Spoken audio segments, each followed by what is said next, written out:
ಈ ಸಮಯದಲ್ಲಿ ನಾವು ಅರ್ಜುನ ಮತ್ತು ಬಬ್ರುವಾಹನ ನಡುವೆ ನಡೆದ ಯುದ್ಧದ ಸನ್ನಿವೇಶವನ್ನು ಈಗ ನಿಮ್ಮ ಮುಂದೆ ಪ್ರಸ್ತುತಪಡಿಸುತ್ತಿದ್ದೇವೆ. ಅರ್ಜುನ ಮತ್ತು ಬಬ್ರುವಾಹನ ನಡುವಿನ ಯುದ್ಧದ ಹಿನ್ನೆಲೆ, ಜ್ಞಾನಾರ್ಜನೆ ಹಾಗೂ ಪ್ರಾಯಶ್ಚಿತ್ತಕ್ಕಾಗಿ ತೀರ್ಥಯಾತ್ರೆ ಹಾಗೂ ದೇಶ ಸಂಚಾರ ಹೊರಟಿರುವಂತಹ ಸಂದರ್ಭದಲ್ಲಿ ಶ್ರೀಕೃಷ್ಣನ ಆಶೀರ್ವಾದ ಪಡೆದು ಹೋಗುವ ನಿಮಿತ್ತ ಅರ್ಜುನನು ರಾಜವೈಭವದಿಂದ ಉಡುಗೆ ತೊಡುಗೆಗಳನ್ನು ತ್ಯಜಿಸಿ ಸರಳತೆಯ ವೇಷಭೂಷಣ ತೊಟ್ಟು ಹೋಗುವ ಅರ್ಜುನನು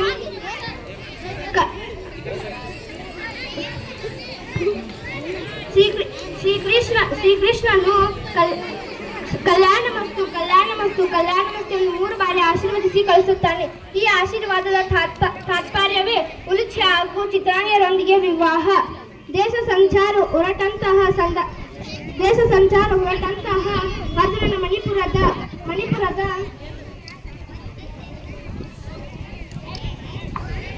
ಸೋಮೇಶ್ವರ ದೇವಸ್ಥಾನದಲ್ಲಿ ಉಳಿದು ಸೇವೆ ಸಲ್ಲಿಸುವಾಗ ಮಣಿಪುರದ ರಾಜ ಚಿತ್ರಸೇನ ಹಾಗೂ ಆತನ ಮಗಳಾದ ಚಿತ್ರಾಂಗದೆಯು ಸಾಹಸದ ಬಗ್ಗೆ ತಿಳಿದು ಮೆಚ್ಚುಗೆ ವ್ಯಕ್ತಪಡಿಸಿ ಶಿವನ ಪೂಜೆಗೆ ಎಂದು ಗಂಗಾ ನದಿಯಲ್ಲಿ ಸ್ನಾನ ಮಾಡುವ ಸಮಯದಲ್ಲಿ ನಾಗಲೋಕದ ರಾಜನ ಮಗಳಾದ ಉಲುಚಿಯು ಅರ್ಜುನನ್ನೇ ತನ್ನ ಪತಿಯನ್ನು ಸ್ವೀಕರಿಸಿ ಅವನನ್ನು ತನ್ನ ಲೋಕಕ್ಕೆ ಕರೆತಂದು ವಿವಾಹವಾಗಿ ಜೀವನ ಸಾಗಿಸುವಾಗ ಚಿತ್ರಾಂಗಿಯು ಕೂಡ ಅರ್ಜುನನ ಪರಾಕ್ರಮಗಳು ಮತ್ತು ಸಾಹಸವನ್ನು ತಂದೆಯಿಂದ ತಿಳಿದು ಅವರನ್ನೇ ತನ್ನ ಪತಿಯನ್ನು ಸ್ವೀಕರಿಸಿ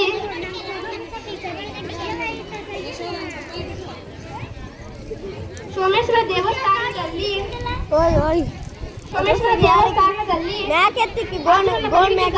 ತಪಸ್ಸಿನಲ್ಲಿರುವಾಗ ಧನ್ಯವಾದಗಳು.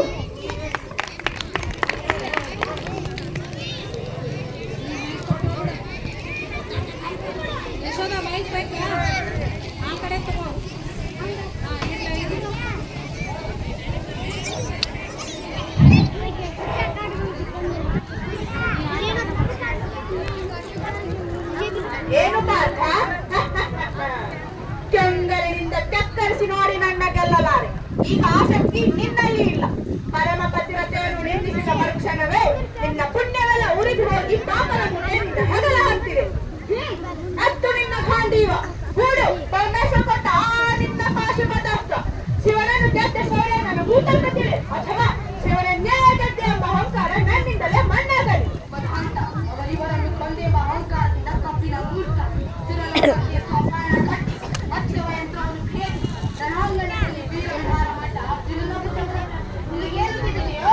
ಯಾರು ತಿಳಿಯರು ನಿನ್ನ ಉಡಬೆಳದ ಪರಾಕ್ರಮ.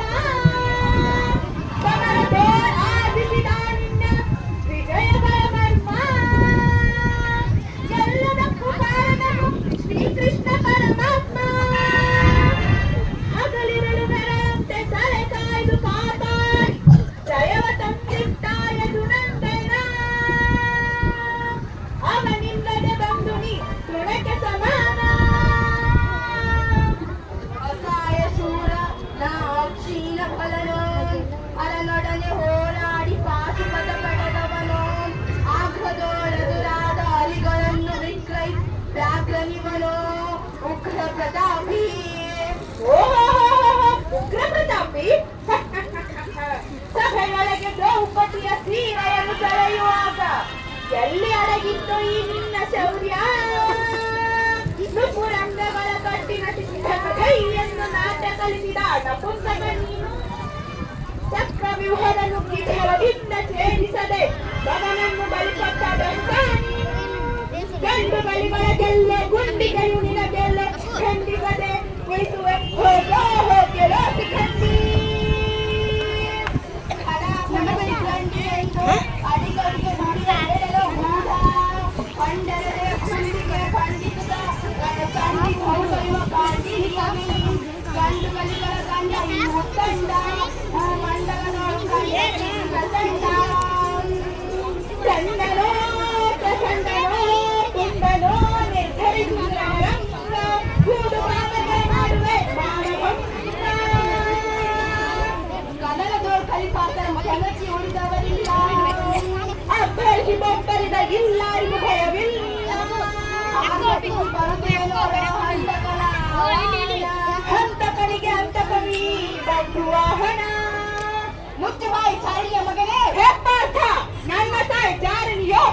ಬೇಡವೋ ಎಂಬ ನಿರ್ಧಾರಕ್ಕೋಸ್ಕರವಾಗಿಯೇ ಮುಗಿದ ವಯಸ್ಸು ಅದನ್ನು ಮುಗಿಸಾಕಿ ಯಾರಿದ್ದಾರೆ ನಿನ್ನ ಸಹಾಯಕ್ಕೆ ಸಿಕ್ಕಲ್ಲಿ ನಾ ಮುಂದೆ ನಿಲ್ಲಿಸಿ ಭೀಷ್ಮನ ಕೊಂದ ಹಾಗೆ ನನ್ನ ಕೊಲ್ಲಿಸೋದಕ್ಕೆ ನನ್ನನ್ನು ಕೊಲ್ಲಲಿ ಯಾವುದು ಖಂಡಿತವೂ ಇಲ್ಲ. ಧರ್ಮರಾಯನ ಬಾಯಲ್ಲಿ ಅಪದ ನುಗ್ಗಿ ದ್ರೋಣಾಚಾರ್ಯನ ಕೊಂದ ಹಾಗೆ ನನ್ನನ್ನು ಕೊಲ್ಲಲು ಸುಳ್ಳು ಹೇಳುವುದಕ್ಕೆ ಧರ್ಮರಾಯ ಇಲ್ಲಿ ಇಲ್ಲ. ರಥದ ಚಕ್ರ ಮುರಿದಾಗ ಕರ್ಣನ ಕವಚ ಕುಂಡಲಗಳನ್ನು ದಾನ ಪಡೆದು ಕರ್ಣನ ಸೋಲಿಸಿದ ಹಾಗೆ ನನ್ನ ಕೊಲ್ಲಿಸೋದಕ್ಕೆ ಇಲ್ಲಿ ಇಲ್ಲ. ಇರೋದು ಬದಲಾದ ನಾನು ನೀನು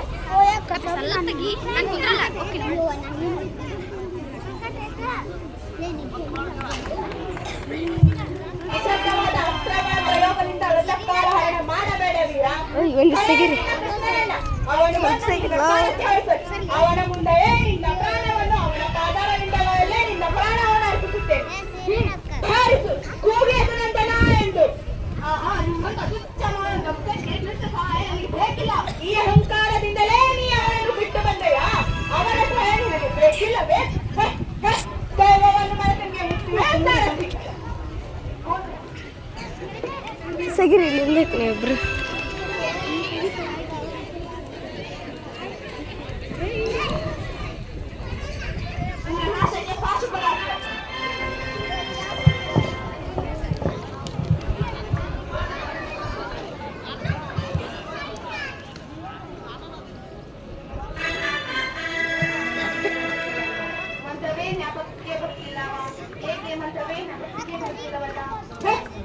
ಏನು ಪಾತ್ರ? ಯಾಕೆ ಕೈ ನಡಗತ್ತಾ ಇದೆ? ಯಾರ ಬೆಂಬಲದಿಂದ ನಿನ್ನ ತೊಳಲು ಬಲ ಇತ್ತು? ಯಾರ ರಕ್ಷಣೆಯಿಂದ ಯಾರ ತೇಜಸ್ಸಿಂದ ನೀನು ಅಜಯನಾಗಿದ್ದೆಯೋ ಅಂಥ ಮಹಾನುಭಾವನ ಸ್ವಯಂಗೆ ಮರೆತು ಮಾತಾಡ್ತಿರೋ ನಿನಗೆ ನಿನ್ನಂತಹ ಪಾಪಿಗೆ ಸಹಾಯಕ ಈತರ ತಲ್ಲಿ ಯಾರು ಇಲ್ಲ ಇದ್ದಾರೆ. ಅಮ್ಮ ಅಮ್ಮ ನೀನು ನಿನ್ನ ಜಾರಿ ನೀ ಎಂದು ದರದ ಮನುಷ್ಯನ ಸಾಧ್ಯ ನೀನು ವಹಿಸುತ್ತೀಯಾ? ಹೇಳಿದರು ಹೊಗಳಿದರು ಸತ್ತಿಗೆ ಪತಿಯೇ ಪ್ರತ್ಯಕ್ಷ ದೈವ. ಅದೇ ನಾರಿಯ ಧರ್ಮ. ನಾರಿ ಧರ್ಮ ಹೆಸರಿನಲ್ಲಿ ಮಾತ್ರ ಧರ್ಮವನ್ನು ಬರೆದಿದೆಯಲ್ಲಮ್ಮ. ನಿನಗಾದ ಕಳಂಕವನ್ನು ತೊಳೆಯಬೇಕೆಂದು ನಾನು ಹೋರಾಡುತ್ತಿದ್ದರೆ ಸಹಾಯ ಮಾಡುತ್ತೀಯಾ? ಇದು ನ್ಯಾಯ ಅಲ್ಲ. ನಿನಗೆ ತಾಯಿಯಾಗುವ ಮುಂಚೆ ಅವರಿಗೆ ಸತಿಯಾಗಿದ್ದೆ. ಮೊದಲು ಸತಿ ಧರ್ಮ, ಆಮೇಲೆ ಮಾತೃ ಧರ್ಮ. ಚೆನ್ನಾಗಿದೆ ಅಮ್ಮ, ತುಂಬಾ ಚೆನ್ನಾಗಿದೆ ಅಮ್ಮ. ನೀನು ತ್ಯಾಗ ಮೂರ್ತಿ. ನಿನ್ನ ಕಣಕ್ಕೆ ತಿಳಿಯದೆ ಹರಿದ ಈ ಧಮನನ್ನ ಪದ್ಯಂತ ಹಾಗೆ ಕಳಿಸಿಯಮ್ಮ. ಇದನ್ನು ಕೇಳೋದಕ್ಕೆ ಅಸಹ್ಯ ಅನಿಸ್ತಿದೆ. ಇದನ್ನೆಲ್ಲ ತರ್ಕ ಮಾಡುವ ನ್ಯಾಯಸ್ಥಾನವಲ್ಲ, ಇದು ರಣಭೂಮಿ. ಅಮ್ಮ ಅಮ್ಮ, ಈ ಹೋರಾಟದಲ್ಲಿ ನಿನ್ನ ಪ್ರಾಣಕ್ಕೆ 90 ಬಂದರೂ ಬರಬಹುದು. ಪತಿಯಿಂದ ಪರಿತಪಿತವಾದ ಹೆಣ್ಣು ಬದುಕಿದರೂ ಸತ್ತ ಹಾಗೆ. ಕಣ್ಣೀರು ಸುರಿಸುತ್ತ ಎಲ್ಲೋ ಸೈನಿಕಿಂತ ಸಾಯೋದೇ ಮೇಲು. ಹೋಗ ಅಮ್ಮ, ಅಥವಾ ನನ್ನ ಇದರಲ್ಲೇ ನನ್ನ ತಾಯಿ ಕೂತಿದ್ದಾಳೆ. ನಾನು ಸತ್ತರೆ ಶ್ರೀಕೃಷ್ಣನ ಇಚ್ಛೆ ಬಲ್ಲವರು ಯಾರು? ರಣರಂಗದಲ್ಲಿ ನಿಸ್ಸಾಯಕರಿಗೆ ಸಹಾಯ ಮಾಡುವುದು ರಣಧರ್ಮ. ಅದಕ್ಕೆ ಸಹಾಯ ಮಾಡಲು ಬಂದೆ. ಆಮೇಲೆ ಕೂಗು ನೀವು ಯಾಕೆ ಬರ್ತಿದ್ರಿ ಇಲ್ಲಿ? ನಿಮಗೆ ಬೇಕಾಗಿಲ್ಲ, ಆದರೆ ನನಗೆ ಬೇಕಾಗಿದೆ. ನಿಮ್ಮ ಎದುರಾಳಿ ನನ್ನ ಮಗನಿಂದ ಮಮತೆಗೆ ಸಿಕ್ಕಿ ಕುದುರೆ ಹೆಜ್ಜೆ ತಪ್ಪಿಸಲು ಕ್ಷತ್ರಿಯರಿಗೆ ಉಚಿತವಾದ ರೀತಿಯಲ್ಲಿ ನ್ಯಾಯದಿಂದ ಧರ್ಮದಿಂದ ಸಾರಥ್ಯ ವಹಿಸುವೆ. ನಿರಾಕರಿಸಬೇಡಿ ಶ್ರೀಕೃಷ್ಣನ ಆಣೆ. ದಿವ್ಯ ದೃಶ್ಯವಿದು. ಜನ್ಮ ಕೊಟ್ಟ ತಂದೆ ಒಂದೇ ರಸದಲ್ಲಿ ಕಾಮದಿಂದಲೂ ಪ್ರೇಮದಿಂದಲೂ ಬೆಳೆದು ಈ ದೇಹನ ಭೂಮಿಗೆ ತಂದ ಬೇಕರಿಗಳು ಈಗ ಕ್ರೋಧದಿಂದಲೋ ಕೋಪದಿಂದಲೋ ಈ ದೇಹನ ನಾಶ ಮಾಡಲು ಒಂದೇ ಕಡೆ ಸೇರಿದ್ದಾರೆ. ಆದರೆ ನನ್ನ ಕಣ್ಣಿಗೆ ಈ ಮಗನ ಆಶೀರ್ವಾದ ಮಾಡುವಕ್ಕೋಸ್ಕರವಾಗಿಯೇ ನನ್ನ ಶಿವಪಾರ್ವತಿಯರ ಹಾಗೆ ಕಾಣಿಸುತ್ತೆ. ಈ ಹುಟ್ಟಿನ ಅನುಭವದಿಂದ ಎಂದೂ ಕಲಿಯುವ ಕಂಡು ನನ್ನ ಜನ್ಮ ಪಾವನವಾಗಿ ಧನ್ಯ ಧನ್ಯ ಮಗುವಹನ ನೀನೇ ಧನ್ಯ. ಭಕ್ತಿ ಭಾವದಿಂದ ಮೈಮರೆಗಿದ್ದಾನೆ. ಇಂಥ ಅವಕಾಶ ಮತ್ತೆ ಸಿಗುವುದಿಲ್ಲ. ಹೊಡೀರಿ ಬಾಣವನ್ನು. ಏಕೆ ನಿಧಾನ? ಇಂಥ ಸಮಯದಲ್ಲಿ ತಾನೇ ನೀವು ಕರ್ಣನನ್ನು ಕೊಂದಿದ್ದು.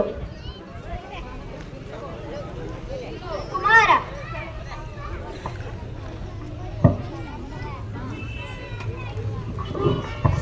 ತಂದೆ ತಾಯಿ ಅನ್ನೋ ಭಕ್ತಿ ಈ ಯುದ್ಧ ಭೂಮಿಯಲ್ಲಿ ಅಲ್ಲ, ಅದಕ್ಕೆ ಕುರುಕ್ಷೇತ್ರನೇ ಸಾಕ್ಷಿ. ಉಲಿಚಿ, ಏನಿದು?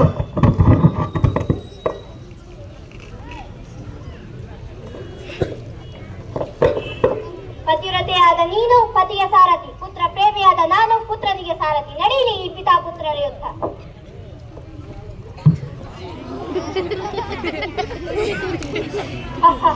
ಫಲ ಕುಮಾರ, ಫಲ.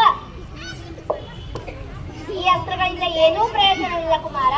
ಬತ್ತಳಿಕೆಯಲ್ಲಿ ಇದೆಯಲ್ಲ ಹೊಸ ಅಸ್ತ್ರ, ಅದನ್ನು ಪ್ರಯೋಗ ಮಾಡು. ವಿಧಾನ ಸಮಾಪ್ತಿ ಮಾಡು.